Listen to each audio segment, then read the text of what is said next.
시청자 여러분 안녕하세요. 재밌게 배우고 맛있게 수익 내자 런앤런 오현진 팀장입니다. 자, 이번 주 시장은 크게 좋지도 나쁘지도 않은 시장이었다라는 생각도 듭니다. 그래서 주 초반에는 지난주에 있었던 반등폭을 조금 더 높여가는 시도를 하다가도 주 후반에는 조금 흔들리는 그런 모습들이 나타났죠. 이게 언제나 기술적 반등이라는 것을, 그리고 기술적 반등에 의한 저항이라는 것을 생각을 안 하실 수는 없어요. 그리고 코스닥 시장이 급락도 크게 나타났지만 반등도 좀 빠르게 나타났단 말이에요. 그러다 보니까 단기적으로 매물대를 소화하는 과정은 필요했습니다. 결국은 빠른 급락도 반발 매수를 빠르게 일으키지만 빠른 반등도 매물 소화로 인해서 눌림을 만든다라는 것, 지금까지 주식시장 오래 투자하셨던 분들은 기본 공식처럼 알고 계실 거라고 생각을 해요. 그래서 다음 주 초에는 일단 현금을 일부 확보하시고 다시 한번 지수의 조정을 노려서 저가 매수를 시도해야 하는 그런 한 주가 아닐까 이렇게 생각이 됩니다. 어쨌든 지수의 급락은 어느 정도 진정이 된 것 같으니까요. 여기서는 또 종목별, 섹터별 전략이 굉장히 중요하겠다라고 생각을 합니다. 그러니까 이번 주 주목해야 될 포인트 두 가지 무엇인지 화면을 통해서 한번 살펴보도록 하겠습니다. 자, 이번 주에 이제 시황 점검 제가 이제 두 가지 표를 통해서 준비를 했는데요. 이번 주 준비한 내용이 두 가지입니다. 글로벌 원자재 가격에 대한 추이를 좀 주목을 해야 된다. 그리고 두 번째, 한국 성장률 전망치가 괜찮기 때문에 내수주에 대한 관심이 다시 한번 필요하다라는 부분입니다. 이 두 가지 내용을 이제 근거해 줄 만한 자료 뒤에 바로 한번 보실 건데요. 자, 주요 에너지 가격 추이를 한번 보도록 하겠습니다. WTI 국제유가죠. 또 천연가스인데 유가는 이제 크게 세 가지로 나눕니다. 서부 텍사스산 중지류라고 하는 여기 보이는 WTI, 이게 기준이에요. 그리고 우리나라가 많이 쓰는 중동의 두바이유, 그리고 영국의 브렌트유, 이렇게 세 가지인데 보통 기준은 WTI로 보기 때문에 WTI로 보시면 됩니다. 어차피 세 유가는 비슷비슷하게 이제 가격이 움직이니까요. 근데 보시면 유가와 천연가스 가격이 상당한 급등세를 보입니다. 현재까지도 어때요? 하락 추세가 아니에요. 여전히 꾸준하게 우상향하면서 원자재 가격을 끌어올리는 그런 모습입니다. 원래는 유가와 주가는 연동돼요. 그러니까 유가가 상승하면 주가도 상승하고 유가가 하락하면 주가도 하락합니다. 왜냐하면 유가가 상승한다는 것은 원유에 대한 수요가 많아진다는 거죠. 그만큼 경기가 살아나고 있다는 것을 또 의미해요. 그런 부분에 있어서 주식과 동행하는 부분인데 최근에는 아니에요. 최근에는 오히려 유가나 천연가스 가격이 상승하는 게 시장에는 부담이 됩니다. 왜 그럴까요? 너무 빨리 오르니까 그래요. 이게 완만한 속도로 올라가면 증시에 좋거든요. 근데 최근에는 가파르게 상승 속도가 엄청나졌어요. 차트를 보시면 웬만한 원자재가 급등하지 않은 원자재가 없어요. 그만큼 가격 부담이 크게 나타나고 있다는 겁니다. 그래서 이런 부분들은 인플레이션, 테이퍼링, 금리 인상, 여기까지 연계된 스토리거든요. 주식시장이 가장 싫어하는 스토리죠. 그러니까 제 말의 핵심은 뭐냐? 결국은 지금 급등하고 있는 원유와 천연가스 가격이 꺾여야 돼요. 꺾이진 않더라도 상승폭이 완화되거나 횡보 정도로는 바뀌어야 돼요. 그러면 시장은 인플레에 대한 리스크를 조금 더 줄일 겁니다. 그래서 앞으로는 유가와 천연가스 가격이 오히려 덜 올라가거나 하락하는 것이 시장에는 도움이 되니까 원자재 가격 추이도 잘 보시면 시장을 판단하시는데 도움이 될 것이라고 판단을 합니다.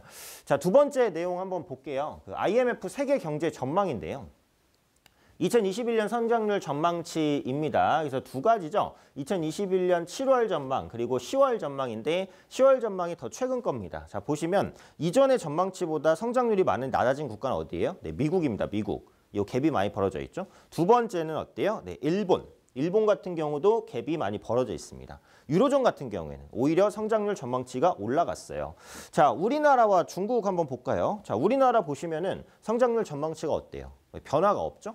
중국 같은 경우에도 그다지 변화가 없습니다. 그래서 한국과 중국이 비교적 견조한 성장을 앞으로도 이어가겠구나라는 부분을 알 수 있어요. 한국 시장이 한국에 있는 기업들이 다른 나라에 비해서 그리고 국내 경제 성장률 자체가 다른 국가에 뒤지지 않는다라고 본다면 결국은 주목할 부분은 어디다? 내수주라는 겁니다. 어차피 뭐 리오프닝이라든지 뭐 포스트 코로나라든지 뭐 위드 코로나라든지 다 비슷비슷한 말이라고 보시면 될 것 같은데 그동안 위축됐었던 내수주들이 움직일 수 있는 모멘텀이 또 한 번 형성되고 있다라고 보시면 될 것 같아요. 내수주의 대표격 종목은 뭐죠? 네, 유통주가 가장 대표 섹터고요. 최근에 살아나고 있는 게 이제 카지노주. 네, 카지노주는 뭐 내수도 있고 뭐 내수가 아닌 것도 있는데 어쨌든 카지노주 묶어서 보시면 되겠고요. 화장품주도 이제 내수주에 속한다라고 보기는 어렵지만 워낙에 많이 빠졌기 때문에 저가 매수가 들어올 수 있는 환경들이 형성되고 있습니다. 음식료주도 또 주가가 많이 빠졌기 때문에 가격 매력이 있죠. 그래서 국내 성장률이 견조하게 유지되고 있는 만큼 국내 내수주에 대한 관심도 꾸준하게 필요하니까요. 낙폭과대 내수주들이 뭐가 있는지를 이번 주에 한번 찾아보시고 다음 주에 분할 매수 접근으로 활용하시면 현재 시장을 이겨내는 전략 중에 하나가 되지 않을까 말씀드리도록 하겠습니다.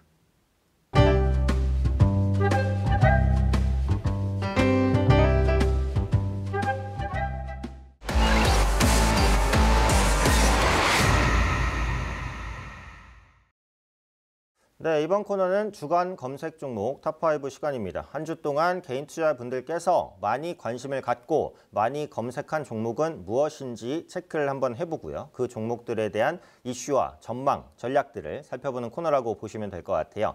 자, 이번 주 5종목 어떤 종목이 선정되어 있는지 바로 한번 들어가 보도록 하겠습니다. 자, 첫 번째로 선정한 종목은요. 삼성 SDI입니다. 역시 개인 투자분들께서 굉장히 많이 투자를 하시는 국내 전기차 배터리 대표 종목군 중에 하나다라고 보시면 될 것 같아요. 전기차의 성장성, 이 시간을 통해서 워낙에 많이 말씀드렸고 다른 증권 방송을 보셔도 전기차 시장 성장한다. 정말 귀에 못이 박히게 아마 들으셨을 거예요. 그래서 성장성에 대한 부분은 제가 새삼스럽게 다시 말씀드리지는 않겠습니다. 근데 이번 주에는 이제 이슈가 있었어요. 스텔란티스와 합작사를 설립한다라는 이슈인데 미국 완성차 4위 업체입니다. 그래서 미국의 배터리 공장을 대규모로 건설하겠다라는 이슈가 나왔습니다. 아마 앞으로 이런 배터리 관련된 업체들이 뭐 해외에서 어떤 공장을 대규모로 건설한다 이런 이슈는 아마 꾸준하게 나올 거예요. 글로벌적으로 전기차 수요가 폭발하게 되면 그에 따른 수요를 따라가야 되기 때문에 당연히 지금 선제적인 투자가 필요합니다. 근데 지금 우리나라에도 이제 길거리에 보시면 뭐 전기차와 뭐 휘발유 경유차 중에 어떤 게 더 많아요?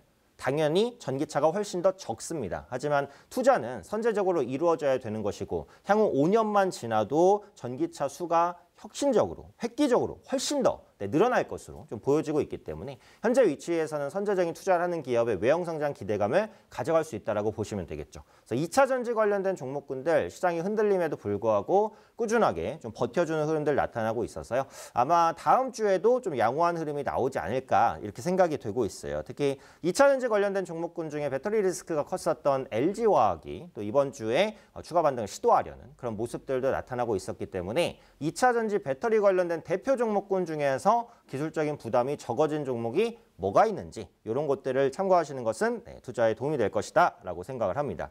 자, 두 번째 종목 바로 볼게요. 항공주 중에서 대한항공입니다.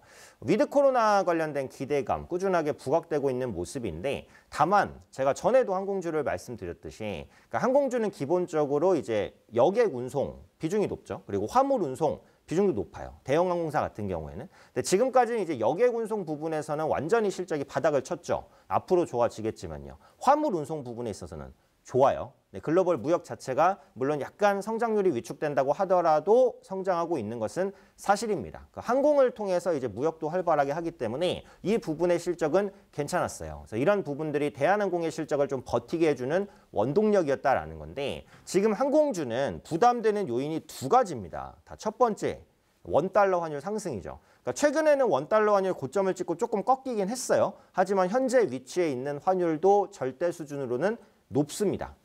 환율이 높으면 뭐가 문제일까? 어차피 항공사들의 이제 주요 그 원가 부분에서, 그러니까 비용 부분에서 차지하는 건 뭐예요? 항공유입니다. 제트유라고도 하죠. 이제 고급유를 쓰는데 굉장히 많이 들어간단 말이에요. 그 무거운 걸 하늘로 띄우려면 얼마나 많은 석유가 필요하겠어요. 그래서 그런 부분에 대한 부담이 되죠. 왜냐하면 우리는 석유를 수입하니까요. 그리고 두 번째는 아까 제가 시황에서도 보여드렸듯이 유가 자체가 높습니다. WTI가 계속 높은 수준을 유지하고 있단 말이에요. 그리고 당분간은 크게 꺾일 것으로 보이지도 않아요. 지금과 같은 상승 추세를 이어가지 않는다고 하더라도 뭐 횡보라든지 약보합, 그 정도권에서 끝나지 않을까라는 생각이거든요. 그러면 지금 환율도 부담되고 유가도 부담돼요. 이게 말 그대로 이중고예요. 그러니까 항공사 입장에서는 안 그래도 지금 당장 여객 그 수요가 없는데 비용까지 늘어나는 이런 부담에 휩싸일 수밖에 없죠. 유류 할증료를 지금 매기면은 고객 입장에서도 비행기 타기 좀 그렇잖아요. 그래서 이런 부분들이 항공사의 수익성을 압박할 수 있습니다. 또한 그동안 그 위드 코로나 기대감으로 인해서 주가가 계속 올랐기 때문에 차익 실현 매물에 대한 압박도 있었어요. 결론적으로 말씀드리면 이번 주에는 이제 대한항공을 비롯한 대형 항공사들이 조금 주춤한 흐름을 보일 가능성이 높다라고 봐요. 좀 기다리시면 저점에서 다시 매수할 수 있는 기회를 준다라고 봅니다. 그러니까 방향성은 이제 실적 개선으로 가는 것은 확실한데 그동안 주가 상승, 비용 부담 이런 부분들을 감안해야 되기 때문에 항공주 같은 경우에는 약간 보수적인 관점으로 보시다가 조정 나올 때 그때 밑에 가서 보시면 조금 더 좋지 않을까 이렇게 판단됩니다. 자, 세 번째 종목을 한번 볼게요. 그 팜스토리인데 또 이번 주에 변동성이 엄청나게 컸었던 종목입니다. 팜스토리는 사료 관련된 종목인데 왜 팜스토리가 올랐는지는 뭐 많이 알고 계실 것 같아요. 결국은 국제 곡물 가격이 상승세를 지속하고 있다라는 부분이죠. 그러니까 지금은 당장은 이제 인플레이션이 엄청 심각한 건 아닙니다. 그런데 경제라는 것은 미래를 반영해요. 미래에 물가가 굉장히 많이 올라갈 거야 라고 생각하면 현금을 가지고 있는 게 좋겠어요? 아니면 현금 말고 다른 자산을 가지고 있는 게 좋겠어요? 물가가 올라간다는 건 뭐죠? 내가 가지고 있는 현금의 가치는 떨어진다는 겁니다. 내가 가지고 있는 현금의 가치가 떨어진다는 건 상대적으로 현금으로 구매할 수 있는 자산 가격은 올라간다라는 거예요. 그러면 돈이 뭐 주식이든 부동산이든 뭐 지금 곡물이든 원자재든 금이든 뭐 가상화폐든 어떻게든 투자자산 쪽으로 옮겨가려고 한단 말이에요. 그래서 그런 수요가 유가도 급등시키고 곡물도 급등시키고 뭐 금이라든지 은 같은 이런 재화들도 급등시키고 구리도 급등시키고 다 이런 패턴들이 나온단 말이에요. 그렇기 때문에 현재 시점에서는 곡물 가격도 같이 상승을 했고 역시 바짝 곡물 가격이 딱 꺾인다 이렇게 보기는 어려워요. 그러니까 그런 관점에서 팜스토리는 아마 다음 주에도 꾸준한 변동성을 줄 겁니다. 하지만 1차적으로는 이제 주가 슈팅이 나온 것은 사실이기 때문에 지금 위치에서 접근한다라는 것은 어때요? 상당히 좀 부담스럽겠죠. 지금은 이제 원자재 가격 상승으로 신규 접근할 수 있을 만한 종목은 별로 없어요. 알루미늄 관련주, 그다음에 뭐 사료 관련주, 뭐 비료 관련된 종목군들, 기타 원자재 금이나 은 관련된 종목군들이 대부분 1차 혹은 2차까지 시세를 다 줬습니다. 그래서 오히려 이제 원자재 관련된 종목군들에서는 차익 실현 매물이 나오거나 아니면 주가가 추가로 상승하지 못하고 좀 흐지부지되는 그런 모습들이 나타날 수 있다라고 보니까요. 그래서 원자재 관련된 종목군들로 상승한 종목들을 가지고 계시다면 다음 주에는 이런 종목들에 대해서는 약간의 비중 축소로 대응하시는 게 좀 유리하지 않을까 생각됩니다. 자, 그럼 바로 네 번째 종목 들어가 볼 텐데요. 스튜디오 산타클로스입니다. 제가 이 시간을 통해서 탑5 종목에 엔터주를 한 종목도 안 넣은 적이 별로 없는 것 같아요. 그만큼 요즘에 엔터주가 정말 너무너무 뜨겁습니다. 넷플릭스 오징어 게임 못 보신 분들도 증권방송 보시면 한 10번, 20번은 들으셨을 것 같고요. 요즘에는 그 넷플릭스 오리지널 중에 마이네임이라는 콘텐츠가 있어요. 넷플릭스 오리지널이고 복수 콘텐츠라고 제가 알고 있는데 저도 아직 보지는 못했습니다만 굉장히 재밌다라고 합니다. 저도 시간이 나면 이제 한번 봐보도록 하고요. 어쨌든 국내 K 콘텐츠에 대한 경쟁력이 계속 올라가고 있죠. 그러니까 예전에 그 K가 붙은 것 중에 가장 유명했던 건 뭐예요? K-팝. K-팝 열풍 때문에 국내에서 오디션 열면 뭐 세계적으로 많이 모이고 K-팝의 뭐 군무라든지 뭐 음악이라든지 이런 부분에 대한 관심 BTS를 통해서도 훨씬 더 높아졌어요. 한참 K-팝이 휩쓸다가 코로나 때문에 조금 잠잠해진 상황인데 지금은 이제 코로나에도 성장할 수 있는 콘텐츠 K 콘텐츠에 대한 관심이 그만큼 높아졌습니다. 그래서 지금 국내에서 콘텐츠를 만드는 업체들의 몸값이 예전보다도 훨씬 더 올라갔어요. 그 무거운 스튜디오들에 있는 CJ ENM도 올라가기 시작합니다. 컨텐츠 관련된 종목군 중에 안 올라간 종목이 없다 싶을 정도로 많이 올라갔어요. 이 스튜디오 산타클로스도 마찬가지예요. 마이네임이 흥행하다 보니까 그에 따른 효과로 인해서 단기간에 급등하는 모습 나타났습니다. 자, 컨텐츠주의 다음 주 흐름은 어떨까요?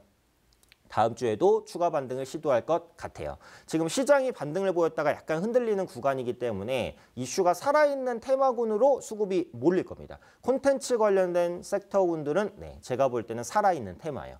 다음 주에도 추가적인 반등을 시도할 수 있겠죠. 물론 스튜디오 산타클로스는 단기 급등했으니까 좀 부담이 있으니까 다른 콘텐츠 종목군 중에서 좀 종목을 찾아보시면 좋을 것 같은데 콘텐츠주는 지금 시장에서 놓치기에는 좀 아까운 테마니까요. 주말에 어떤 종목들이 있는지 한번 관심 있게 좀 찾아보시면 공부되시지 않을까 생각됩니다.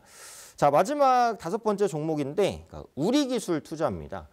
저는 가상화폐 가격이 또 이렇게까지 올라갈 거라고는 생각하지는 못했어요. 그러니까 저는 이제 주식 전문가지 가상화폐 전문가 아니니까. 그러니까 가상화폐는 흐름만 보고 간단하게 좀 파악하는 편인데 비트코인 가격이 또 국내 기준 8천만 원을 또 찍고 어마어마한 상승세를 보입니다. 지금 기세라면은 전고점을 뚫고 최고가를 찍을 수도 있겠다는 생각이 들죠. 그러다 보니까 그동안 좀 부진했었던 알트코인 가격들도 좀 변동성이 심하게 움직이는 모습입니다. 그래서 국내 대표 가상화폐 관련주, 비덴트, 우리기술 투자 이런 종목들 있죠. 그래서 이번 주에는 굉장히 좋은 흐름을 보였는데 저는 여전히 이런 가상화폐 관련된 종목을 투자 관점에서 보기는 어렵다 이렇게 생각을 합니다. 어차피 가상화폐 가격이라는 게 주가보다 예측이 훨씬 더 어려워요. 제가 볼 때는. 투기 소유도 훨씬 많고요. 그러니까 제가 업비트 기준으로 보면 신규 상장되는 코인의 거래량은 국내 주식시장에 신규 상장되는 주식의 거래량 뺨칩니다. 정말 어마어마해요. 거래가 너무 많이 돼서 1000%도 폭등하고 주문이 잘 안 될 정도예요. 매수 눌러도 매수가 잘 안 돼요. 매도도 안 돼요. 무슨 이게 주문 이제 체결된다고 계속 안 돼요. 한 5번, 6번 누르면 갱신이 매도되거든요. 그러니까 그만큼 어떻게 보면 서버가 불안정하다고 볼 수 있지만 사람이 그만큼 몰리는 거예요. 투기 수요가. 그런 관점에서 언제든지 급등락할 수 있다는 걸 생각을 하셔야 되겠죠. 그래서 가상화폐 관련된 종목군들은 장기 투자하기는 무리가 있다라고 보고 보유를 하시더라도 단기에 뭔가 반짝 반등을 하면 계속해서 비중을 줄이시고 차익 실현하고 이렇게 좀 교체해 나가시는 전략을 짜시는 것이 훨씬 더 좀 현명한 투자 전략이 아닐까 이렇게 말씀드리겠습니다. 자, 그럼 이번 주에도 5종목에 대해서 살펴봤는데요. 이보다 더 많은 종목 관련된 정보들, 특히 저의 교육 관련된 공부 관련된 풍부한 자료들 보고 싶고 알고 싶다, 장중에 시황도 궁금하다라고 하시는 분들은요. 저와 함께 하실 수 있는 방법이 있습니다. 화면 하단에 나오는 QR코드에 핸드폰 카메라 열고 대시면 영어로 된 링크가 하나 뜰 건데요. 그 링크 누르시면 저와 함께 할 수 있는 방으로 지금 바로 입장하실 수 있고요. QR코드 입장이 어려우시면 문자 주세요. 샵 3772로 제 이름 오현진 세 글자 정확하게 보내주시면 함께 할 수 있는 방 링크 문자로 보내드립니다. 문자 받고 링크 누르시면 들어오실 수 있고요. 제 방에서는 다양한 종목 관련된 정보들, 교육 관련된 내용들, 시황 관련된 내용들 풍부하게 많이 올려드리고 있으니까요. 들어오셔서 공부하시고 성공 투자하실 수 있도록 제가 힘껏 도와드리도록 하겠습니다.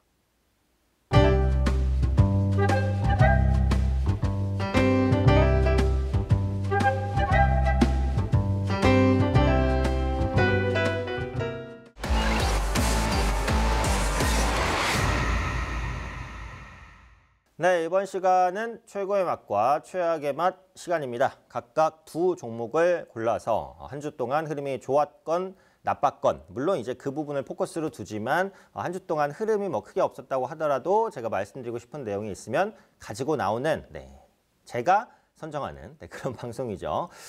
그래도 이제 최고의 맛은 보통 상승한 종목에서 고르고 최악의 맛은 하락하는 종목에서 고르는데 이번 주에도 그 관점으로 골라왔습니다. 자, 먼저 최고의 맛부터 한번 볼게요.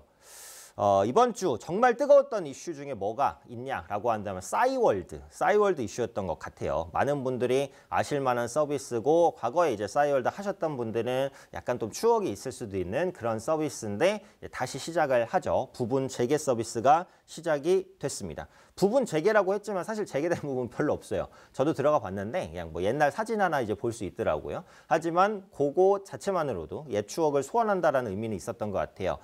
이번 주 싸이월드 관련해서 급등한 종목들이 많았는데요. 그중에 가장 대표적으로 급등한 종목 NHN 벅스입니다. NHN 벅스는 8월 달에 싸이월드 Z와 BGM 서비스 공급 계약을 체결했습니다. BGM 배경음악, 부금이라고도 애칭으로 불리죠. 싸이월드 미니홈피 배경음악 서비스입니다. 과거에 이 싸이월드 배경음악 BGM 매출이 어느 정도 되셨을 것 같아요? 일 매출이 1억 5천 정도였습니다. 어마어마하죠. 오직 BGM, 배경음악으로만 하루 매출 1억 5천을 찍는다는 거는 정말 엄청난 거예요. 그만큼 싸이월드를 사용하시는 사용자가 많았고 수천만의 TV를 가지고 있었고 BGM 음악에 대한 선호도라든지 뭐 그것에 나의 이제 감정이라든지 뭐 느낌을 표현하고자 하는 그런 수요가 굉장히 많았다라는 겁니다. 향수를 아직 가지고 계신 분들이 많기 때문에 이 싸이월드 이제 재시작 혹은 싸이월드 서비스 재개에 대해서 많은 관심을 가지신 분들이 있었고 NHN 벅스가 이 싸이월드 BGM 관련된 종목군으로 급등했다라고 보시면 되겠고요. 싸이월드 부분 운영 재개가 시작이 됐는데 이게 단지 서비스 개시가 됐다 이게 중요한 건 아니고 서비스가 개시된 다음에 사람이 얼마나 모였냐 이게 중요하거든요. 지금 제가 기사에서 통계를 보니까 4시간, 서비스 개시 4시간이면 정말 얼마 안 된 거잖아요. 서비스 개시 4시간 만에 680만 명이 집중됐다고 합니다. 네, 정말 어마어마하죠. 네, 서울의 한 70% 정도 되는 인구가 4시간 만에 집중됐어요. 트래픽이 거의 버티지를 못했을 거라고 저는 생각을 하는데 네, 그만큼 집중되다 보니까 와, 이거 싸이월드 다시 시작하면 대박이다. 이런 기대감이 부각되면서 시장에서는 관련주 찾기에 굉장히 바빴다라고 보시면 되겠죠. 또 싸이월드를 통한 메타버스 서비스 구현에 대한 기대감도 있습니다. 그러니까 싸이월드라는 것 자체가 예전에 해보신 분들은 아시겠지만 뭔가 이제 가상 공간이 있어요. 그 가상 공간 안에 가상의 나도 있어요. 그래서 그 가상 공간을 꾸미고 가상의 나도 꾸밉니다. 싸이월드는 내 사이버상의 나라는 다른 존재 그리고 집 이런 것들이 같이 공유하는 공존하는 그런 세계가 싸이월드 세계예요.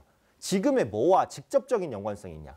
메타버스와 직접적인 연관성이 있죠. 그러니까 메타버스라는 게 자체가 뭐 네이버의 제페토나 이런 거 보시면 아시겠지만 뭔가 사이버상에서 이제 가상의 인물을 만들고 그 가상의 인물에 내가 하고 싶은 것들을 투영하고 그 가상의 인물을 나와 동일시하고 이런 것들이 이제 메타버스라고 보시면 되는데 이 싸이월드가 사실상은 원조 메타버스라는 거죠. 그래서 앞으로 싸이월드가 서비스 재개를 시작하게 되면 이 메타버스 관련된 모멘텀이 입혀지면서 굉장한 성장을 거둘 것이다 라는 기대감까지도 좀 부각되고 있죠. 일부 증권사에서는 싸이월드의 이 트래픽을 보고 싸이월드 이 트래픽의 가치는 몇 조다라고 분석하기도 했습니다. 또 내년에 이제 영업이익 턴어라운드가 NHN 벅스는 가능할 거라고 보여져요. 그러니까 올해까지는 실적이 좀 안 좋았어요. 근데 내년부터 흑자 전환이 되고 실적이 좋아지기 시작하면 보통 이제 주가가 언제 가장 호응하냐? 실적이 적자였다가 흑자로 돌아설 때 그때 가장 혁신적인 주가 상승이 나옵니다. 그래서 NHN 벅스 같은 경우에도 올해 실적이 확실히 안 좋았기 때문에 내년에 이제 개선될 때 빠르게 수급이 유입될 수 있다는 부분 참고하시면 좋겠고요. 기술적으로는 좀 부담이 돼요. 단기 급등에 따른 갭 메우기 조정이 일부 나올 수 있을 것이다라고 보고 있습니다. 지금 단기간에 워낙에 이제 빠르게 좀 올라왔었던 부분 때문에 다음 주에는 아마 조정이 나올 것 같아요. 그래서 NHN 벅스를 신규로 진입하기는 굉장히 어려울 것 같은데 이번 싸이월드 이슈로 인해서 움직인 종목들 그리고 또 메타버스 관련된 종목군들이 최근에 다시 움직이고 있죠. 그래서 이렇게 다시 움직이는 메타버스 관련된 종목군들도 관심이 필요하다 이렇게 말씀드리도록 하겠습니다. 자, 그럼 다음으로 최악의 맛 종목인데 이 종목은 이제 조금 안타까워요. 그러니까 개인 투자분들께서도 매매를 많이 하셨다가 손실을 좀 크게 고점에서 따라잡아서 손실을 좀 크게 보신 분들도 있으실 것 같은 그런 종목인데요. DPC입니다. 개인 투자자분들과 이제 상담을 하다 보면 이 종목에 좀 몰리셨다 이렇게 말씀하시는 분들도 많았어요. 그래서 제가 이번 주에 최악의 맛으로 DPC를 선정을 했는데 스틱 인베스트먼트 흡수합병이 결정이 됐습니다. 그러니까 그동안 이 DPC라는 종목은 스틱 인베스트먼트의 가치로 사실상 결정이 됐어요. 스틱 인베스트먼트는 유망기업 투자의 강점을 가지고 있고요. 하이브 주식을 보유하고 있기 때문에 방탄소년단, BTS 관련주로 엮여 있었습니다. 그래서 그동안 계속해서 이제 높은 몸값을 좀 자랑을 했었는데요. 이번에 스틱 인베스트먼트 흡수합병이 좀 결정이 됐죠. 그러니까 이것만 보면 딱 이거 확실히 호재네. 이 DPC가 스틱 인베스트먼트 오케이. 유명기업 투자, 뭐 BTS 관련된 모멘텀 훨씬 더 드러날 수 있겠구나. 라고 생각을 했죠. 그래서 실제로 공시가 나왔을 때 이제 급등을 합니다. 근데 급등을 하는데 문제는 이런 기대감이 좀 선반영된 부분이 있지 않았나라는 생각이에요. 왜냐하면 이 공시가 나오기 전에 주가가 이미 많이 올라와 있었습니다. 그래서 이 공시가 나온 다음에 시가를 고가로 때리고 그다음부터 차익 실현 매물이 굉장히 강하게 좀 나왔는데요. 수급을 보면 심상치 않은 모습이 좀 있어요. 공시 나오기 며칠 전부터 주가가 단기 급등했으니까 이것도 뭔가 그 공시가 나오기 전에 조짐이 있었던 게 아닌가 이런 의심을 하게 만드는 거고, 특히 외국인이 이 공시 나오기 며칠 전부터 DPC를 엄청 삽니다. 그리고 그 공시가 딱 나왔을 때 다 던져요. 그러니까 그런 부분을 보면 이 행태를 봤을 때 이게 그냥 우연의 일치냐, 아니면은 이게 뭔가 정보가 샜냐, 뭔가 이게 이런 부분들을 알고 했냐, 의심의 그런 눈초리가 계속 있죠. 그러다 보니까 개인 투자자분들만 뭐 피해를 보는 이런 상황이 됐다라는 겁니다. 어쨌든 이런 부분들을 100% 알지 못하면 피할 수는 없어요. 하지만 어떤 종목이 뭔가 어떤 이슈 없이 상승했는데 그게 상승하다가 호재가 나온다. 그럼 그때가 고점일 가능성이 높아요. 그러니까 보통 패턴을 보면, 그러니까 지금까지 호재 없이 그러니까 막 조용하게 움직이다가 호재가 나와서 빵 올라갔으면 그건 좀 달라요. 근데 호재가 정확하게 나오지 않았는데 주가가 미리 올라가고 있었어. 그런데 그 호재가 나왔어. 그러면 그 올라가던 주가가 한 번 더 올라가는 듯 하면서 차익 실현 매물을 주는 DPC처럼요. 이런 경우가 많아요. 그래서 앞으로는 이유 없이 상승하는 종목은 일단 좀 경계감을 가지고 그 이후에 호재가 나오면은 호재에 판다라는 거.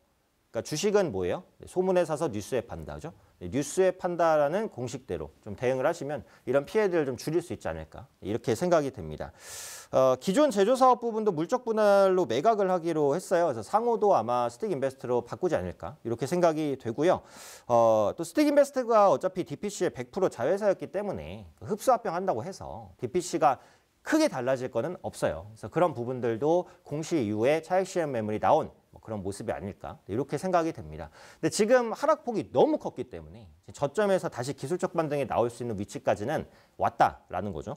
20일 이평선 구간에서 주가가 지지되고 완만하게 올라갈 것 같아요. 그러니까 이거를 단기로 보시는 분들은 매도하고 다른 종목을 가시는 게 낫겠지만, 좀 중장기적으로 시간을 투여하실 수 있는 분들은 추가적인 반등을 노려서 좀 손실을 줄여서 매도하는 쪽으로 대응하시는 것이 현재 시점에서는 조금 더 유리할 수도 있겠다, 이렇게 생각이 듭니다. 그래서 이번 주 최고의 맛, 최악의 맛 종목으로는 각각 NHN 벅스와 DPC 두 종목에 대해서 말씀드렸습니다.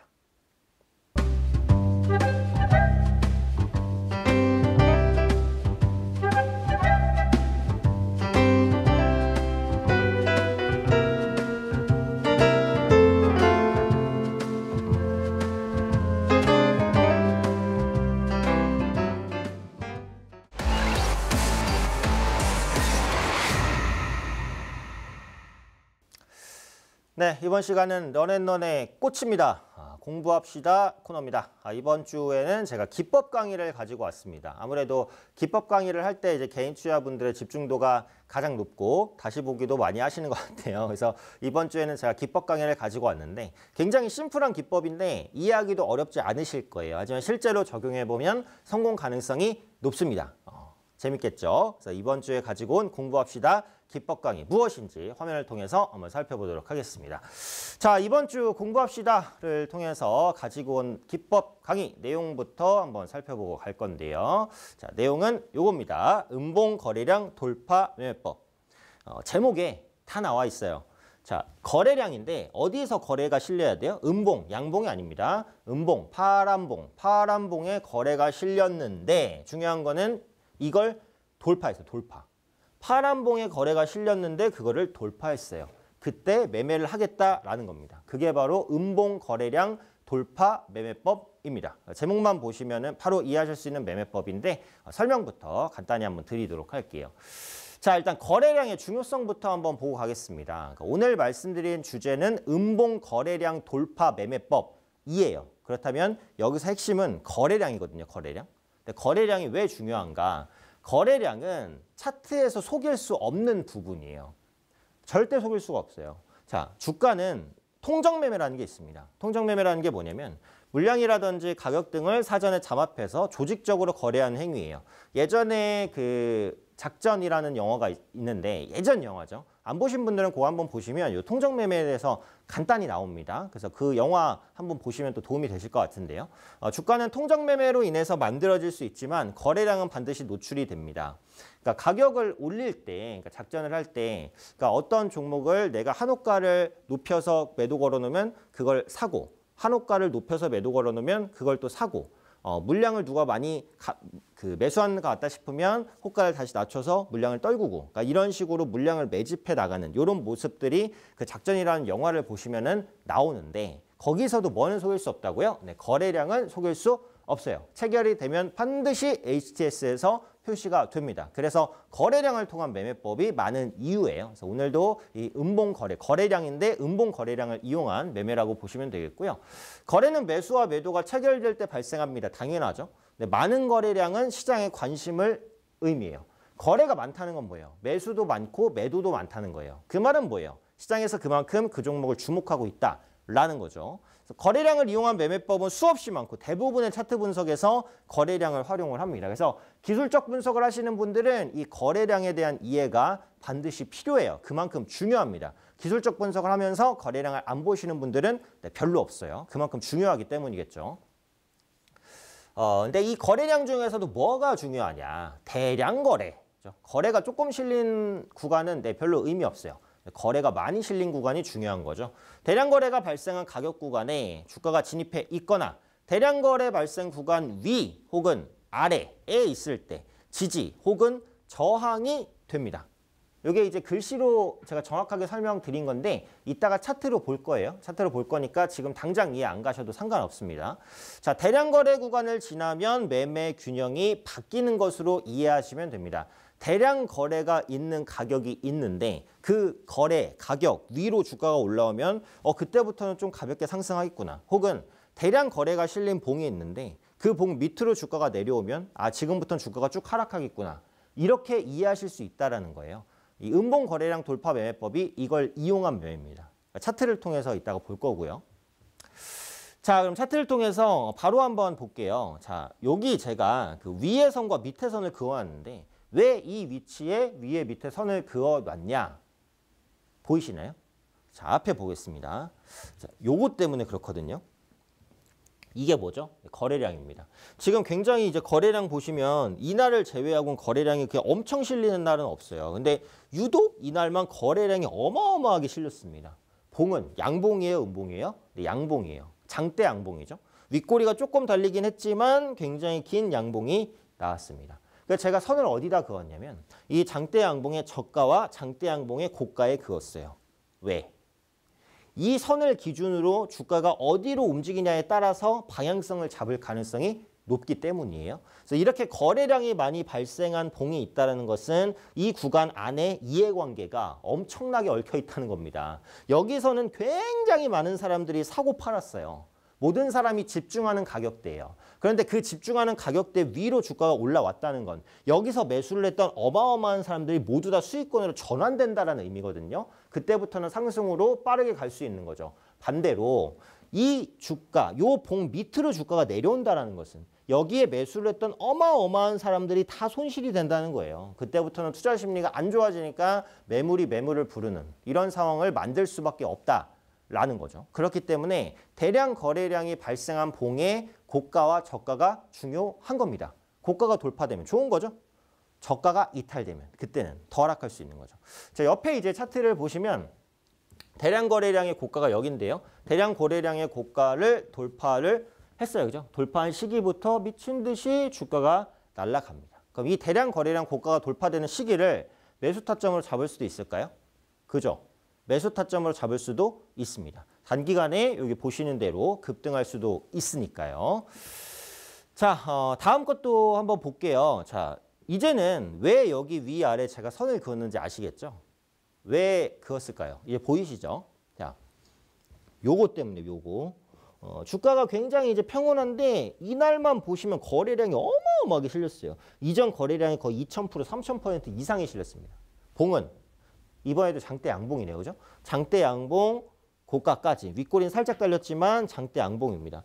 저가와 고가에 선을 그을 수 있어요. 이 위로 돌파되면 주가가 그때부터는 쭉 갈 수 있다.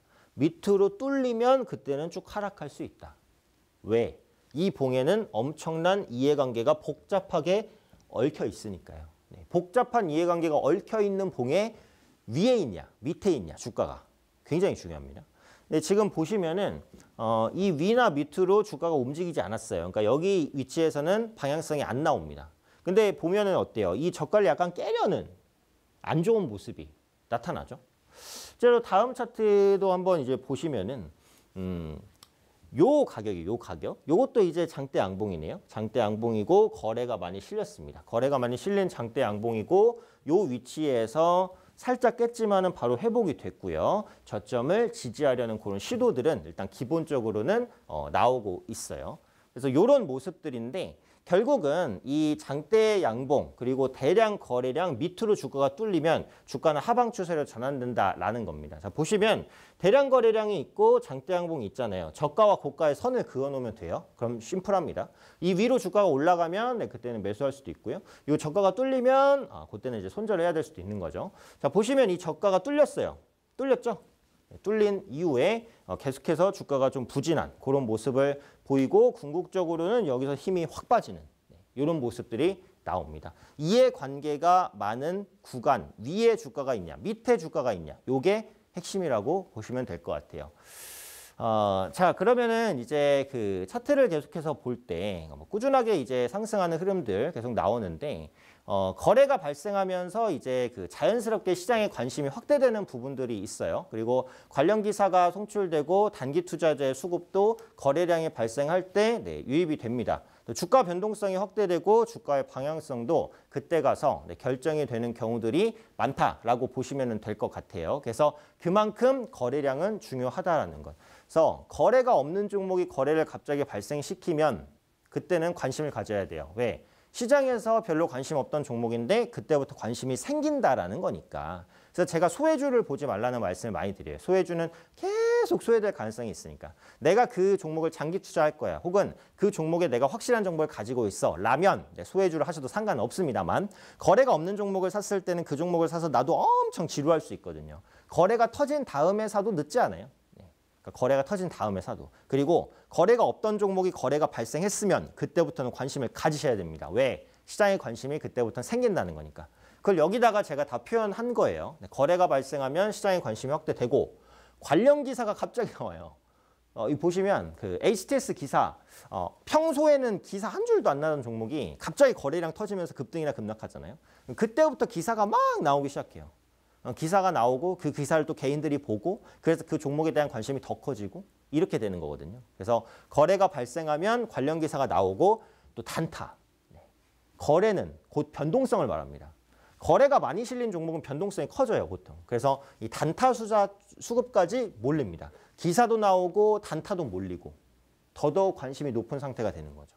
주가 변동성이 커지고 주가의 방향성이 결정된다라는 겁니다. 그래서 단타를 하실 때는 거래가 많은 종목을 하셔야 돼요. 이것도 이제 기본 전략이라고 보시면 될 것 같죠. 자, 그러면 제가 음봉거래량 돌파 매매법이 뭔지를 이제 설명을 드릴 건데요. 오늘은 양봉이 아니라 음봉을 통한 겁니다. 음봉이 실린 거래를 고가 돌파했을 때 어떤 모습이 나오는지 그걸 보겠다라는 게 음봉 거래량 돌파 매매법인데요. 일단 조건은 이렇습니다. 전일 종가 대비 마이너스 10% 이상의 장대 음봉이 일단 나와야 돼요. 이따 차트로 보여드릴 거고요. 일봉상 음봉의 평소 거래량의 1000% 이상이 동반이 돼야 돼요. 음봉의 거래량이 엄청나게 많이 동반돼야 된다는 거고요. 그러니까 10% 이상 장대 음봉이니까 쭉 빠져야 돼. 일단 쭉 빠져야 되고 그 쭉 빠진 음봉의 거래도 굉장히 많이 실려 있어야 되고요. 이 음봉 고가를 종가상 돌파할 때 매수합니다. 심플하죠. 네, 음봉의 고가를 종가상 돌파할 때 매수합니다. 근데 맨 마지막 줄 보면 개파락하는 음봉 시에는 전날 개벌 모두 메워야지 매수를 합니다. 이 말은 약간 헷갈리실 수도 있는데 괜찮아요. 뒤에 차트로 제가 바로 보여드릴 겁니다. 자, 그럼 이제 사례로 바로 한번 넘어가 보도록 할 건데요. 대한그린 파워라는 종목입니다. 종목명은 중요하지 않아요. 제가 보여드리려는 것은 종목이 아니라 차트입니다. 차트의 흐름만 보고 그대로 대응을 하셔서 적용을 하시면 됩니다. 자, 제가 여러 가지 조건들을 말씀드렸는데 일단은 장대 음봉. 장대 음봉이 이제 팍 나와야 돼요. 그리고 거래량. 장대 음봉의 거래량이 굉장히 많이 실려야 돼요. 그 다음에 매수 타이밍은 장대 음봉의 고가가 종가상으로 돌파될 때 매수하시면 됩니다. 이해 관계가 많은 그 구간을 상방으로 돌려내면 그때부터는 매물 없이 상승할 수 있으니까 그때 매수를 하시면 되고요. 단 갭으로 음봉이 떨어졌다면 음봉의 고가를 돌파하는 것은 물론 갭 하락까지 다 메우고 돌파해야 매수를 할 수 있습니다. 그게 이 매매의 전체적인 정확한 설명이에요. 차트로 한번 볼게요. 자, 차트 보겠습니다. 보시면 주가가 어때요? 장대 음봉이 떨어졌어요. 밑꼬리가 조금 달렸지만 어쨌든 낙폭이 굉장히 큽니다. 그다음에 거래량 1000% 이상 동반돼야 되는데 어때요? 딱 봐도 1000% 이상, 2000%, 3000%는 동반된 것 같아요. 어마어마하게 동반이 됐죠. 그럼 여기서 매수 타점을 언제 잡을 것이냐? 장대 양봉의 고가, 장대 음봉의 고가, 여기입니다. 여기. 여기를 종가 기준으로 돌파할 때 매수를 하시면 됩니다. 심플하죠. 이게 이제 갭으로 떨어졌으면 그 갭까지 다 메우고 올라가야 되는데 갭으로 떨어진 건 아니에요. 붙여서 떨어졌잖아요. 그죠? 붙여서 떨어졌기 때문에 이 음봉의 고가를 그냥 종가로 돌파하면 매수하면 됩니다. 심플합니다. 어렵지 않아요. 자, 보겠습니다. 이때 장대 음봉이 나오고 쭉쭉쭉쭉쭉 바닥권 다지는데 장대 음봉을 메꾸는 양봉. 그 다음에 어때요? 돌파를 합니다. 종가상 돌파가 되면 매수를 하시면 됩니다. 자, 생각을 해보는 거예요. 이렇게 장대 음봉이 나왔어요. 매물이 엄청 나왔죠. 지금 다 물려 있습니다. 그럼 이 종목이 반등할 때 여기서 물린 사람들은 다 본전에 팔려고 다 던져요. 근데 그런 던지는 수급을 뚫고 여기까지 올라왔다는 건 정말 엄청난 힘이 개입됐다는 거예요. 엄청난 힘이 개입됐으면 어떻게 되겠어요? 우리는 사야죠. 엄청난 힘이 개입됐는데 사야죠. 바라만 보고 있으면 안 되죠. 그래서 이 음봉을 돌려내는 양봉이 나올 때 종가 기준으로 매수를 하시면 됩니다. 그 매수 타점이 여기서 잡히고요. 그 다음부터는 쫙 5일선 타면서 올라가는 흐름이죠. 뭐 이 종목은 이제 5일선 기준으로 매매를 하셔도 돼요. 5일선 계속 타고 가다가 이때 종가 기준 5일선 깨졌죠. 그래서 이때 이제 차익 실현을 할 수 있습니다. 이게 이제 음봉 거래량 돌파 매매법이에요. 어때요? 네, 보시니까 어렵지 않죠? 네, 사례 계속해서 보겠습니다. 자, 이 종목은 이제 그 다른 케이스인데요. 자, 볼게요. 음봉 거래량이 돌파가 돼야 되는데 거래량 어때요? 많이 실렸죠? 많이 실렸고 이건 장대 음봉은 아니지만 사실상 장대 음봉이에요. 왜냐하면 갭으로 이만큼 떨어져서 시가부터가 그냥 급락을 해서 출발했잖아요. 시가부터 급락해서 출발해서 종가까지 더 밀었는데 이 경우에는 어디가 매수 타임이라고 했죠? 이 음봉이 고가를 돌파할 때 매수하는 게 아닙니다. 이 하락의 갭을 모두 다 메꾸고 여기까지 돌파가 돼야 매수를 하는 거예요. 요 차이만 기억하시면 돼요. 요 차이만. 다른 거는 예외 없어요. 요것만 예외예요. 요것만 예외니까. 그래서 제가 검은 선을 그렸는데 이 검은 선을 이 음봉의 고가에 그리지 않았죠. 네, 이 갭이 뜬 구간의 그 갭 고가까지 다 그었습니다. 그러면 종가 기준으로 어디를 돌파하면 돼요? 종가 기준으로 요 검은 선을 돌파해서 이렇게 빨갛게 띄우면 그때는 매수해도 될까요? 오케이. 그때는 매수하시면 됩니다. 그때 매수하면 힘의 균형이 싹 바뀔 때 매수를 하실 수가 있어요. 자, 다음 차트를 한번 볼까요? 자, 다음 차트를 한번 보시면 이제 개파락이 여기서 나왔단 말이에요. 여기서 나왔고 이걸 회복하는 데까지 시간이 엄청 오래 걸렸죠. 개파락이 나왔고 더 밀렸다가 쭉쭉쭉 여기서 돌파가 될 뻔했으나 안 된 겁니다. 왜? 윗꼬리 찍었다는 거는 뭐예요? 종가 기준으로 돌파가 안 됐죠. 종가 기준으로 돌파가 돼야 돼요. 돌파가 안 됐고 그 다음에 보시면 여기도 안 됐고 여기도 안 됐고 어디서 됐어요? 여기서 됐습니다. 이 전날도 아니에요. 전날도 윗골이 있고요. 여기서 종가 돌파가 됩니다. 그러면 음봉 거래량 돌파 매매법의 매수 타이밍이 되나요? 오케이. 이때는 음봉 거래량 돌파 매매법의 매수 타이밍이 됩니다. 이때는 종가 기준으로 매수를 해주시면 되죠. 다음 내용을 보면 여기서 매수하고 바로 그날 시세를 준 것을 알 수 있습니다. 그래서 매매는 심플해요. 그 음봉에 거래량이 많이 실리면 돼요, 그냥. 그 음봉의 거래량 고가를 종가로 돌파하면 되는데 갭으로 음봉이 떨어졌으면 그 갭까지 음봉 고가는 물론 갭까지 다 커버하고 올라가야 매수한다. 이게 답니다.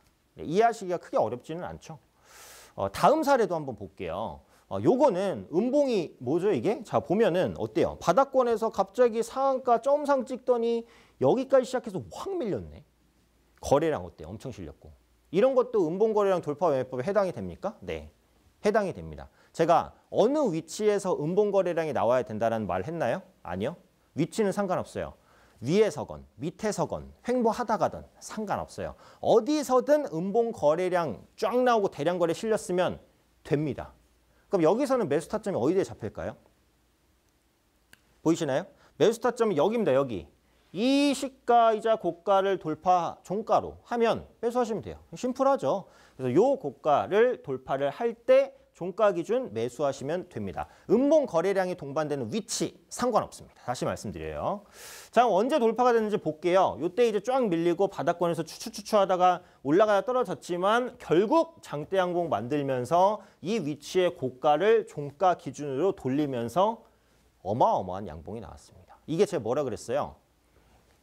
이해관계가 많은 가격을 종가 기준으로 돌파했다는 건 뭐라고요? 엄청난 힘의 유입이다. 엄청난 힘의 유입이 된 걸 내가 봤으면 사야지. 그죠? 상승할 가능성이 높을 거니까요.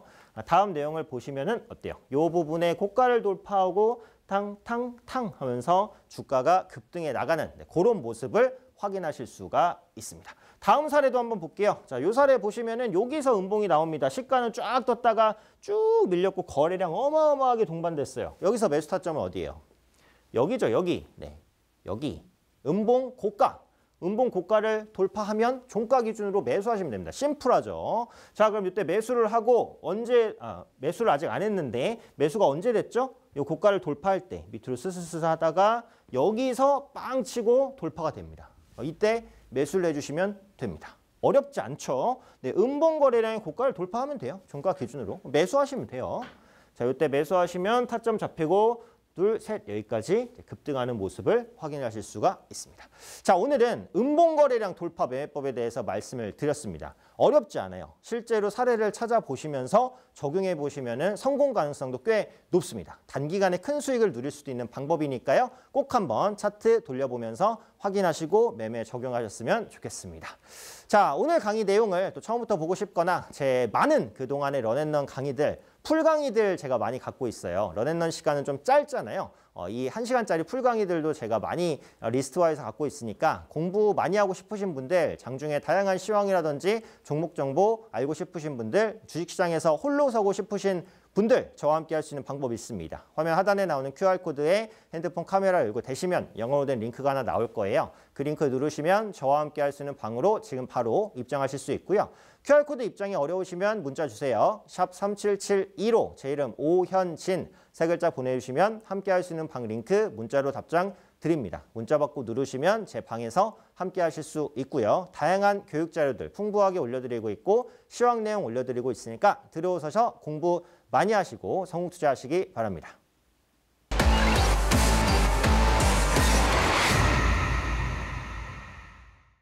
네, 벌써 이제 런앤런 마무리할 시간입니다. 이제 전망과 전략 들어보고 끝내도록 할 건데요.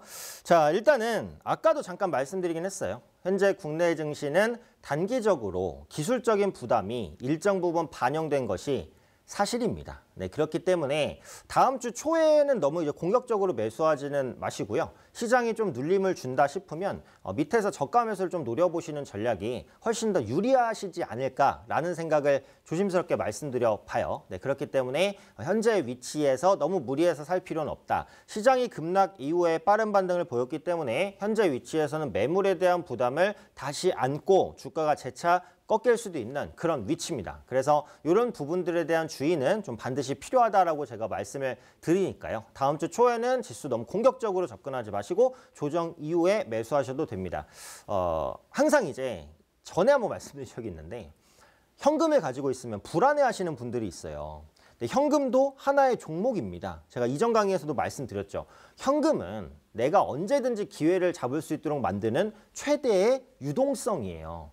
현금을 가지고 있어야 좋은 타이밍이 올 때 종목을 살 거잖아요. 내가 언제나 종목을 풀로 가지고 있으면 그 종목 추가 매수도 안 되고 신규로 좋은 종목 나와도 기존 종목 팔아야지만 매수할 수 있고 힘들잖아요. 그죠? 그러니까 언제나 현금 비중을 일정 부분 보유를 하시고 현금 가지고 있는 걸 두려워하지 마세요. 현금이 있어야 기회도 잡는 겁니다. 주초에 공격적으로 하지 마시고 현금 좀 보유하시면서 주 후반에 반등을 좀 노려보시는 전략 짜시는 게 좀 좋지 않을까. 이렇게 이제 생각을 하고요.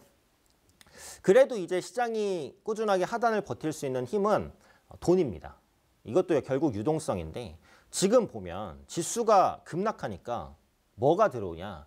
펀드 자금이 엄청 들어와요.